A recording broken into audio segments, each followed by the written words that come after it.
നഗരസഭയുടെ ഭരണം ആര് പിടിക്കുമെന്ന ആകാംക്ഷയ്ക്ക് നടുവിൽ രാഷ്ട്രീയ കേന്ദ്രങ്ങളെ മുൾമുനയിൽ നിർത്തി പുളിക്കക്കണ്ടം കുടുംബത്തിന്റെ തീർത്ഥാടനം. LDF-നും UDF-നും ഭൂരിപക്ഷമില്ലാത്ത നഗരസഭയിൽ കിങ് മേക്കർമാരായി മാറിയ സ്വതന്ത്ര കൂട്ടായ്മയിലെ കൗൺസിലർമാരാണ് ഇപ്പോൾ ആത്മീയ യാത്രയിലുള്ളത്.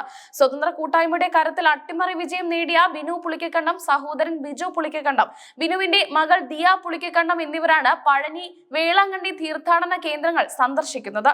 നിർണായകമായ രാഷ്ട്രീയ തീരുമാനങ്ങൾ എടുക്കുന്നതിന് മുമ്പുള്ള ഈ യാത്ര രാഷ്ട്രീയ കേരളം ഉറ്റുനോക്കുകയാണ്. വിജയത്തിന് ശേഷമുള്ള നേർച്ചയുടെ ഭാഗമായി ബിനു പുളിക്കക്കണ്ടവും ബിജു പുളിക്കക്കണ്ടവും തല മൊട്ടയടിച്ചു. കഴിഞ്ഞ 20 വർഷമായി ബിനു പുളിക്കക്കണ്ടം പിന്തുടരുന്ന ഒരു ആചാരമാണിത്.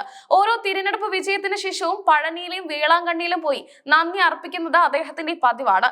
ഇത്തവണ കൗൺസിലർമാർക്കൊപ്പം സ്വതന്ത്ര കൂട്ടായ്മയിൽ സജീവമായി പ്രവർത്തിച്ച 10ഓളം പ്രവർത്തകരും തീർത്ഥാടന സംഘത്തിലുണ്ട്. ഒരു വലിയ ബസ് വാടകയ്ക്കെടുത്ത് നടത്തിയ ഈ യാത്രയിൽ പങ്കെടുത്ത പ്രവർത്തകരും നേർച്ചയുടെ ഭാഗമായി തല മൊട്ടയടിച്ചു കഴിഞ്ഞു.